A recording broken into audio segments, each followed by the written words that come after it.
Good afternoon students, this is global college of law. आज हम पढ़ेंगे आईपीसी, जो कि सबसे इम्पॉर्टेंट सब्जेक्ट है हमारे ऑब्वियसली हमारी लाइफ का, हमारे कॉलेज का, हमारे डे टू डे वर्क का। इसमें हम डील करेंगे सेक्शन 1 to 6 से लेके। जैसा कि आप जानते हैं आईपीसी क्या है, आप फैमिलियर तो होंगे। आईपीसी एक तरीके का वो टर्म है जिसे इसलिए लाया गया ताकि समाज में जो भी अराजकता थी उसे कम किया जा सके। इसका सबसे पहले हम इंट्रोडक्शन देखेंगे। इंट्रोडक्शन ये कहता है, no society known where a more less developed criminality is not found. कोई भी सोसाइटी ऐसी नहीं है जहाँ पर क्रिमिनलिटी कभी ना रही हो, या शुरू से आई हो, या उसे अब शुरुआत उसकी हो रही। हमारे समाज में अगर समाज है तो अपराध तो होंगे ही। ठीक है, ये जो लॉ लाया गया ये एक तरीके का ब्रिटिश इरा का लॉ था। ये ब्रिटिशर्स द्वारा लाया गया। इसके कई कारण थे, क्योंकि हम समाज में फॉर्म तो हो गए, एक ग्रुप के रूप में हम साथ आ गए, हमारी सोसाइटी बन गई, सिविलाइज्ड हो गए। लेकिन उस समाज को चलाने के लिए हमें कुछ रूल्स और रेगुलेशंस की ज़रूरत थी, जिसकी वजह से इस सब्जेक्ट को लाया गया। ठीक, ये जो सब्जेक्ट है ये ड्राफ्ट किया गया है डॉक्टर मैकॉले के द्वारा, जिन्हें फादर ऑफ आईपीसी का भी कहा जाता है, यानी कि आईपीसी का जनक भी बोला जाता है। आप ध्यान देंगे, नाम है इनका लॉर्ड मैकॉले। इसका जो पहला ड्राफ्ट प्रिपेयर किया गया था वो फर्स्ट लॉ कमीशन के द्वारा बनाया गया था। अब हम देखेंगे कि इसमें कितने चैप्टर हैं और कितने सेक्शन। इसका जो भी इनेक्टमेंट हुआ था वो हुआ था 6 अक्टूबर 1860 में। इसके बाद ये आया इन्फोर्समेंट में 1 जनवरी 1860 में। यानी अगर हम देखेंगे तो इसे लागू किया गया 1 जनवरी 1860 में। ये एक तरीके का सब्सटेंटिव लॉ है। अब सब्सटेंटिव का क्या मतलब होता है? सब्सटेंटिव का मतलब ये होता है जिसमें आपके दायित्व और कर्तव्य बताए गए, यानी कि जो कि राइट्स और लायबिलिटी को डिफाइन करता है। जैसा कि आपको पता है कि एक ब्रिटिश इरा लॉ था, ऑब्वियसली इसमें बहुत सारी चीज़ें इन्होंने ऐड करी, बहुत सारी इन्होंने कम करी। तो हम देखेंगे बेसिकली इसमें क्या है और क्या नहीं। इसमें जो टोटल चैप्टर है वो है टोटल 23 चैप्टर, और जो सेक्शन है वो है टोटल 511 सेक्शंस। जैसा कि आपको पता है कि अपराध क्या है, जैसे कि crime, what is a crime. तो हम देखेंगे अपराध वो कृत्य होता है जो किसी कानून के द्वारा पनिशेबल किया जाए, मतलब कानून के द्वारा दंडित किया जाए।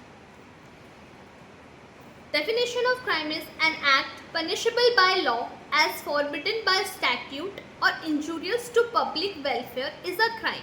क्राइम क्या है? क्राइम मतलब एक तरीके का कोई ऐसा एक्ट जो कि पब्लिक वेलफेयर के लिए हानिकारक हो, या जिससे समाज में कोई दिक्कत हो, या जिससे समाज को कोई नुकसान हो रहा हो। इस लॉ को लाने के लिए कई पर्पस थे, क्योंकि अब भाई जब लॉ बनाया गया तो उसका उद्देश्य भी उन्होंने देखा कि क्यों हमने इस सब्जेक्ट को, मतलब इस लॉ को लाया। इसके 3 से 4 वो थे। पहला तो ये था to protect, serve and limit the action. भाई लोगों के जो भी एक्शन थे उनको कम करना ताकि वो कोई गलत काम ना करें। दूसरा है जो हमारे अपराधी थे, टू पनिश द ऑफेंडर, उनको दंडित करना। तीसरा है to protect society from criminals, समाज की अपराधियों द्वारा रक्षा करना। और चौथा था प्रोटेक्टिंग इंडिविजुअल्स एंड प्रॉपर्टी। अब भाई जब हम लोगों की रक्षा कर रहे हैं तो कहीं ना कहीं प्रॉपर्टी की भी रक्षा करनी थी, इसलिए इस एक्ट को लाया था। नाउ हम देखेंगे देयर इज एसेंशियल्स। इसके टोटल 4 एसेंशियल्स हैं। ऑब्वियसली पहला है ह्यूमन बीइंग, दूसरा है मेंस रिया, तीसरा है एक्टिस रिया, और चौथा है इंजरी। अब अगर कोई भी अपराध होगा ऑब्वियसली हम देखेंगे कि अपराध किससे बनेगा, लोगों से बनेगा, लोगों के द्वारा किया जाएगा।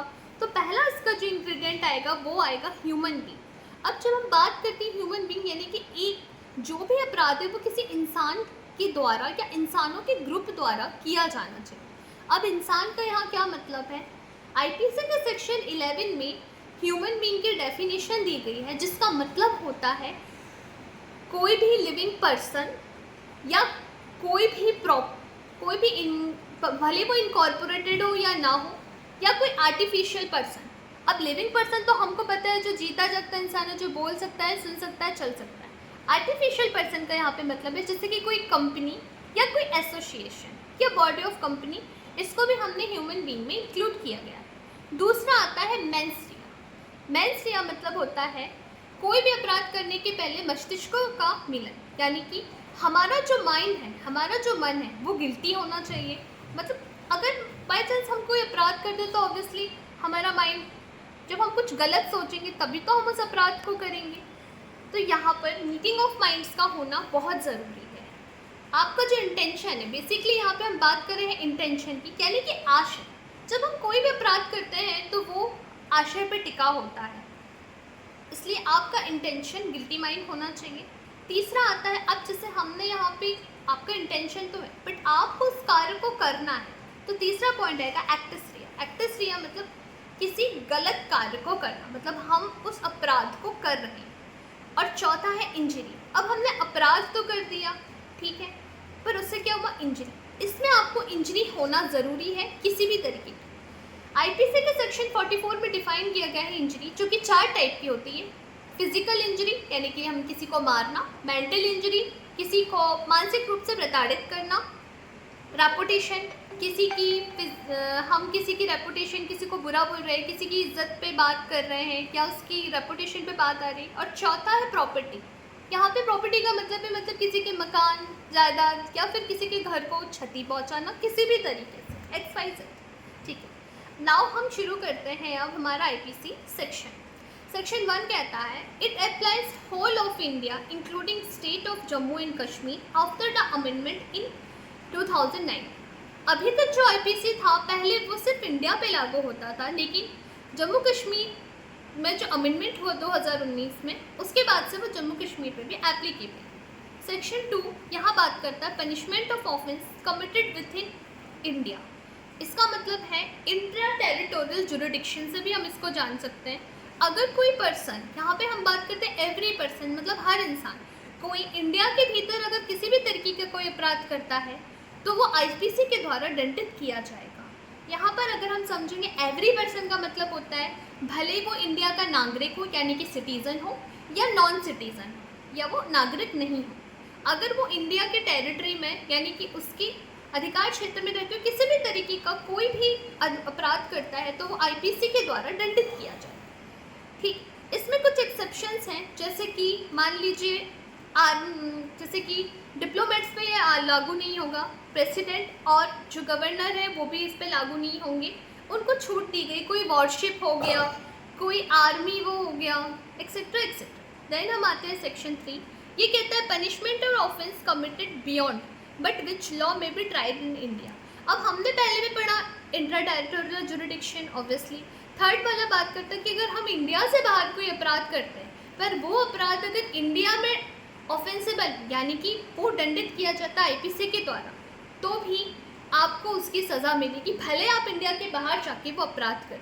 Section 4 is very important. ये बात करता है एक्स्ट्रा टेरिटोरियल जुरिडिक्शन की, कि अगर मान लीजिए कोई सिटीज़न है, भले वो इंडिया का हो, अगर वो किसी शिप पे, एयरक्राफ्ट पे, पर्सन पे, ठीक है, ऐसा कोई ऑफेंस कर रहा है जो कि इंडिया में रजिस्टर्ड हो, तो वो सेक्शन 4 के तहत दंडित किया जाएगा। भले उसने इंडिया के बाहर जाके वो काम किया हो, लेकिन उसे इंडिया का सिटीज़न होना ज़रूरी है। या फिर कोई ऐसा कंप्यूटर रिसोर्स उसने चुराया हो इंडिया की जुरिडिक्शन में से जो कि रजिस्टर्ड है इंडिया के द्वारा, तो भी वो सेक्शन 4 के अधीन दंडित किया जाए।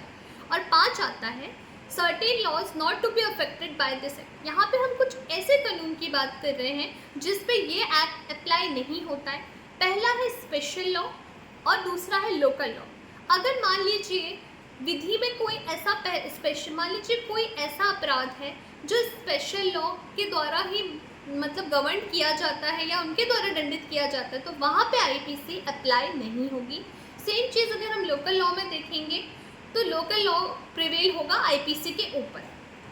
उसके बाद ये जो सेक्शन 5 है यानी कि ये जो एक्ट है, अगर कोई ऐसा कृत्य किया जाता है जैसे कि म्यूटिनी हो गया, कोई ऑफिसर भगोड़ा अपराधी है, डेजर्टेशन ऑफिसर हो गया, कोई सोल्जर है, सेलर है, एयरमैन है, ठीक है, इन पर भी ये विधि अप्लाई नहीं हो।